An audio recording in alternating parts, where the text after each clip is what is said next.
Share மார்க்கெட்னா என்ன அப்படிங்கிறத நம்ம போன எபிசோடில் பார்த்தோம். அந்த ஷேர் மார்க்கெட் எக்ஸ்போஷரை நம்ம போர்ட்ஃபோலியோவில் ஆட் பண்ணுறதுக்கு மியூச்சுவல் ஃபண்ட்ஸ் ஒரு பெஸ்ட் ஆப்ஷன். அதனால் நம்ம மியூச்சுவல் ஃபண்ட்ஸ் பற்றி கண்டிப்பாக நல்லா தெரிஞ்சு வச்சுருக்கணும். இன்றைக்கி இந்த எபிசோடில் மியூச்சுவல் ஃபண்ட்னா என்ன, ஒரு நல்ல மியூச்சுவல் ஃபண்டை நம்ம எப்படி சூஸ் பண்ணலாம் அப்படிங்கிறத டீட்டெயில்டாக பார்க்கலாம்.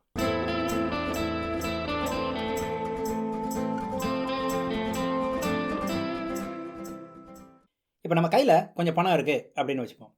இப்போ அந்த பணத்தை நம்ம வந்து க்ரோத் இருக்கிற மாதிரி ஒரு அசட்டில் இன்வெஸ்ட் பண்ணலாம் அப்படின்னு நினைக்கிறோம். ஆனால் அதை பற்றி நமக்கு ரிசர்ச் பண்ணுறதுக்கு நேரமும் இல்லை, அந்த ஸ்கில்ஸும் இல்லை. ஸோ அந்த ஸ்கில்ஸ் இருக்கிற ஒரு ஸ்பெஷலிஸ்ட்டை நம்ம பணத்தை கொடுத்து நமக்கு பதிலாக அவரை இன்வெஸ்ட் பண்ண வைக்கிறது தான் இந்த மியூச்சுவல் ஃபண்ட்ஸ். ஒவ்வொரு மியூச்சுவல் ஃபண்டுக்கும் ஒரு இன்வெஸ்ட்மெண்ட் அப்ஜெக்டிவ் இருக்கும். அதை நாம் அவங்க ஃபண்ட் சம்மரியில் பார்க்கலாம். இங்கே நம்ம பார்த்துட்டு இருக்கிறது Canara Robeco emerging equities growth அப்படிங்கிற மியூச்சுவல் ஃபண்டோட ஃபேக்ட் ஷீட். இவங்க diversified large and mid cap கம்பெனிஸில் இன்வெஸ்ட் பண்ணி கேபிட்டல் க்ரோத்தை அச்சீவ் பண்ணுறத அப்ஜெக்டிவாக வச்சுருக்காங்க. இவங்க டைவர்சிஃபைட் லார்ஜ் கேப் மிட் கேப்பில் இன்வெஸ்ட் பண்ணுற மாதிரி நிறைய ஃபண்ட்ஸ் ஃபைனான்ஸ், டெக்னாலஜி மாதிரியான செக்டார் ஸ்பெசிஃபிக்கான இன்வெஸ்ட்மெண்ட்டை அப்ஜெக்டிவாக வச்சுருப்பாங்க. இன்னும் சில ஃபண்ட்ஸில் எமர்ஜிங் மார்க்கெட், யூஎஸ் ஸ்டாக்ஸ் அப்படின்னு ரீஜன் பேஸ்டாகவும் இருக்கும். ஸோ இந்த இன்வெஸ்ட்மெண்ட் அப்ஜெக்டிவை படிக்கிறது மூலமாக ஒரு ஃபண்ட் எந்த மாதிரியான அசட்ஸில் இன்வெஸ்ட் பண்ணுறாங்க அப்படிங்கிறத நம்ம தெரிஞ்சுக்கலாம். ஒவ்வொரு மியூச்சுவல் ஃபண்டுக்கும் ஃபண்ட் மேனேஜர்னு ஒருத்தர் இருப்பார். அவர் தான் அந்த ஃபண்டில் இருக்கிற மொத்த அசட்ஸையும் மேனேஜ் பண்ணுவார். அதாவது இன்வெஸ்டர்ஸ்ட்டை இருந்து வந்த பணத்தை ஃபண்டோட அப்ஜெக்டிவ்க்கு ஏற்ற மாதிரி எந்த அசட்ஸில் இன்வெஸ்ட் பண்ணுறதுன்னு டிசைட் பண்ணி அவர் தான் இன்வெஸ்ட் பண்ணுவார். இப்போ இந்த எக்ஸாம்பிளில் மியூஸ் காந்தி அப்படிங்கிற ஒரு ஃபண்ட் மேனேஜராக இருக்கிறார். இங்கே பார்த்துட்டு இருக்கிற box Morningstar style box அப்படின்னு சொல்லுவாங்க. ஏன்னா மார்னிங் ஸ்டார்ங்கிற மியூச்சுவல் ஃபண்ட் ரிசர்ச் கம்பெனி தான் இந்த கான்செப்டை இன்ட்ரடியூஸ் பண்ணிச்சு. இந்த பாக்ஸ் எந்த மாதிரியான அசட்ஸில் இந்த ஃபண்ட் இன்வெஸ்ட் பண்ணுது அப்படிங்கிறத ஈஸியாக புரிஞ்சிக்க ஹெல்ப் பண்ணும். By the way, morningstar.com mutual funds பற்றி ரிசர்ச் பண்ணுறதுக்கு ஒரு நல்ல வெப்சைட். இந்த பாக்ஸோட ஒய் ஆக்சிஸில் லார்ஜ், மிட், ஸ்மால்னு பார்க்குறோம். எக்ஸ் ஆக்சிஸில் க்ரோத், பிளண்ட், வேல்யூ அப்படின்னு பார்க்குறோம். லார்ஜுங்கிறது லார்ஜ் கேப் கம்பெனிஸ். ஒரு கம்பெனியோட வேல்யூ, அதாவது அதோட மார்க்கெட் கேப் 20,000 crores மேலே இருந்துச்சுன்னா அது லார்ஜ் கேப் கம்பெனி. யூஎஸில் ஒரு கம்பெனி $10 billion மேலே மார்க்கெட் கேப் இருந்தால் அது லார்ஜ் கேப்னு சொல்கிறோம். லார்ஜ் கேப் கம்பெனிஸ் எல்லாம் வெல் எஸ்டாப்ளிஷ்ட் பிக் கம்பெனி அப்படிங்கிறதுனால இதில் ரிஸ்க் குறைவு. ஆனால் அதே மாதிரி ஸ்மால் கம்பெனிஸில் இருக்கிற அந்த அக்ரெசிவான க்ரோத்தை இங்கே எதிர்பார்க்க முடியாது. மிட் கேப்ங்கிறது மீடியம் சைஸ்ட் கம்பெனிஸ். இதோட மார்க்கெட் கேப் 5,000 crore இருந்து 20,000 crore வரை இருக்கும். யூஎஸில் $2 billion $10 billion வரை இருக்கும். இதோட ரிஸ்க் மீடியம். லார்ஜ் கம்பெனிஸை விட இதில் அதிகமான க்ரோத்தை நம்ம எதிர்பார்க்கலாம். 5,000 crore விட கம்மியான மார்க்கெட் கேப் இருக்கிற கம்பெனிஸ் எல்லாம் ஸ்மால் கேப்ஸ். இதில் வொலடைலிட்டி ஜாஸ்தியாக இருக்கும். அதாவது இதோட price movements large cap, mid கேப்பை விட அதிகமாக மேலேயும் கீழேயும் போகும். அதனால் இதில் ரிஸ்க் ஜாஸ்தி. ஆனால் இதெல்லாம் ஸ்மால் கம்பெனிஸுங்கிறதுனால நல்ல அக்ரெசிவாக க்ரோ ஆகிறதுக்கான வாய்ப்பு இதில் அதிகம். லாங் டேர்மில் லார்ஜ் அண்ட் மிட் கேப்பை விட இதில் அதிகமாக ரிட்டர்ன் கொடுக்கறதுக்கு வாய்ப்பு இருக்குது. எக்ஸ் ஆக்சிஸில் பார்க்குற க்ரோத்துங்கிறது நல்ல அக்ரெசிவாக க்ரோ ஆகிற கம்பெனிஸ். இந்த மாதிரியான க்ரோத் கம்பெனிஸ் வர்ற ப்ராஃபிட்டில் இருந்து இன்னும் அக்ரெசிவாக க்ரோ ஆக முயற்சி பண்ணுவாங்க. அதனால் மோஸ்ட்லி ஏர்ன் பண்ணுற ப்ராஃபிட்ஸை டிவிடெண்ட்ஸாக இன்வெஸ்டர்ஸ்ட்டை ஷேர் பண்ண மாட்டாங்க. ஸோ இந்த கேட்டகரியில் இருக்கிற கம்பெனிஸோட ஷேர் ப்ரைஸ் நல்லா வளர்கிறதுக்கான வாய்ப்பு அதிகம், ஆனால் ரிஸ்க்கும் அதிகம். வேல்யூங்கிறது மார்க்கெட்டில் அதோட வேல்யூ அப்ரிஷியேட் பண்ணப்படாமல் சீப்பாக ட்ரேட் ஆகிற கம்பெனிஸ். இந்த மாதிரி கம்பெனிஸில் யூஸ்வலாக ரிஸ்க் குறைவு. ஓவர் த டைம் மார்க்கெட் இதோட வேல்யூவை ரியலைஸ் பண்ணும்போது இதோட ஷேர் ப்ரைஸ் அதிகமாகும். க்ரோத் கம்பெனிஸில் இருக்கிற வளர்ச்சியை இங்கே எதிர்பார்க்க முடியாது, பட் மோஸ்ட்லி நல்ல டிவிடெண்ட்ஸ் பே பண்ணுவாங்க. பிளெண்டுங்கிறது போத் க்ரோத் அண்ட் வேல்யூ கம்பெனிஸில் இன்வெஸ்ட் பண்ணுற மியூச்சுவல் ஃபண்ட். ஒவ்வொரு ஸ்டாக்ஸ் பேஸ்ட் மியூச்சுவல் ஃபண்டோட அப்ஜெக்டிவும் இந்த 6 பேராமீட்டர்ஸோட காம்பினேஷனில் தான் இருக்கும். ஸோ ஒரு மியூச்சுவல் ஃபண்டை வாங்குறதுக்கு முன்னால் அவங்க எந்த மாதிரியான ஸ்டைல் மியூச்சுவல் ஃபண்டை தெரிஞ்சுக்கிட்டால் அதில் இருக்கிற ரிஸ்க் அண்ட் ரிட்டர்ன் பொட்டன்ஷியலை நாம் புரிஞ்சிக்கலாம். இந்த எக்ஸாம்பிள் லார்ஜ் க்ரோத்தை காட்டுது. அதாவது இந்த fund growth oriented large cap கம்பெனிஸில் இன்வெஸ்ட் பண்ணுதுன்னு அர்த்தம். ஒரு ஃபண்டை சூஸ் பண்ணுறதுக்கு முன்னால் நம்ம பார்க்க வேண்டிய முக்கியமான விஷயம் அதோட எக்ஸ்பென்ஸ் ரேஷியோ. இந்த ஃபண்ட் நமக்காக இன்வெஸ்ட் பண்ணுது அப்படிங்கிறதுனால அதுக்கு ஒரு ஃபீஸ் எவ்ரி இயர் சார்ஜ் பண்ணுவாங்க. எவ்வளோ ஃபீஸ் சார்ஜ் பண்ணுவாங்கங்கிறத இந்த எக்ஸ்பென்ஸ் ரேஷியோ மூலமாக நாம் தெரிஞ்சுக்கலாம். இந்த ஃபண்ட் 1.9% ஃபீஸ் சார்ஜ் பண்ணுது. அதாவது 1,00,000 ரூபாய்க்கு 1,900 ரூபாய் சார்ஜ் பண்ணுறாங்க. இந்த ஃபீஸ் கம்மி மாதிரி தெரிஞ்சாலும் லாங் டேர்மில் இது பெரிய டிஃப்ரென்ஸை ஏற்படுத்தும். நம்ம ஆவரேஜ் ரிட்டர்ன் 15% இருக்கிறதுக்கும் 17% இருக்கிறதுக்கும் இந்த ஃபீஸ் காரணமாக அமையும். இப்போ நம்ம 1 lakh 30 இயர்ஸாக இன்வெஸ்ட் பண்ணியிருந்தோம்னா இந்த 2% டிஃப்ரென்ஸ் நம்ம ஃபைனல் அமௌண்ட்டில் 40% டிஃப்ரென்ஸ் கொண்டு வந்துடும். அதாவது 15% ரிட்டர்ன் 66 லேக்கில் முடியுதுன்னா 17% ரிட்டர்ன் 1.1 crore இருந்திருக்கும். அதனால் ஒரு ஃபண்ட் அதிகமான ஃபீஸை சார்ஜ் பண்ணுறாங்கன்னா அதுக்கு தகுந்த மாதிரியான ரிட்டர்னை கொடுத்துருக்காங்களா அப்படிங்கிறத பார்த்துட்டு நம்ம இன்வெஸ்ட் பண்ணணும்.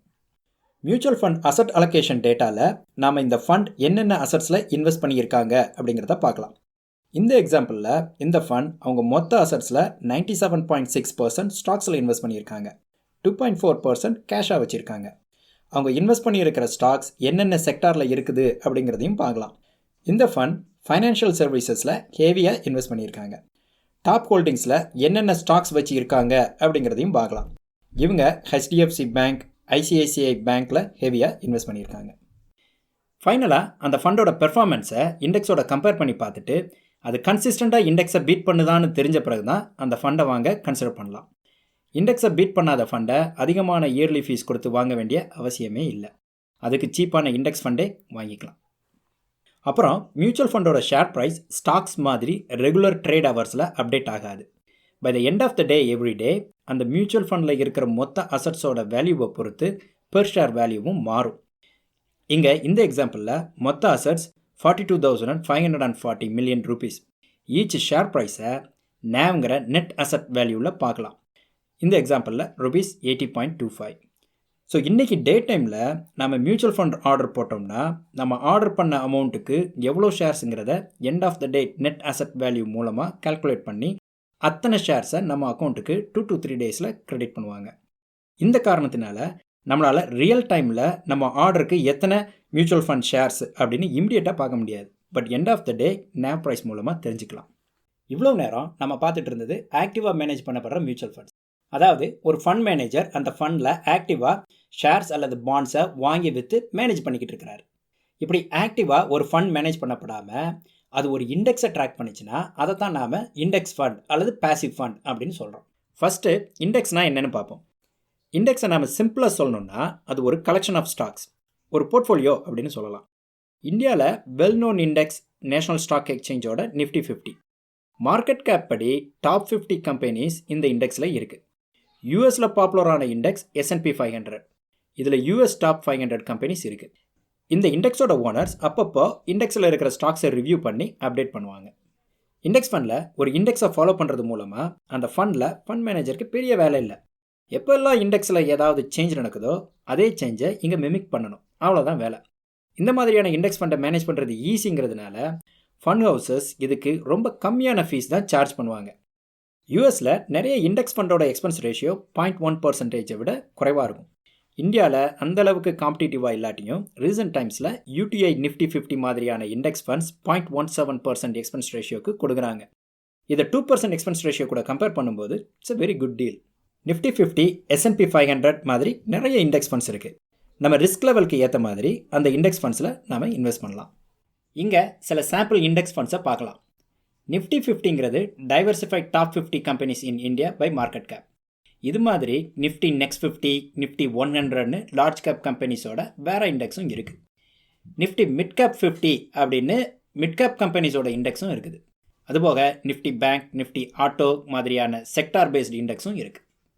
யூஎஸில் S&P 500ங்கிறது top 500 companies in US by market cap. Russell 3000ங்கிறது US டோட்டல் ஸ்டாக் மார்க்கெட் அப்படின்னு சொல்லலாம். மொத்தமே 4000 ஆர் ஸோ ஸ்டாக்ஸ் தான் US மார்க்கெட்டில் ட்ரேட் ஆகுது.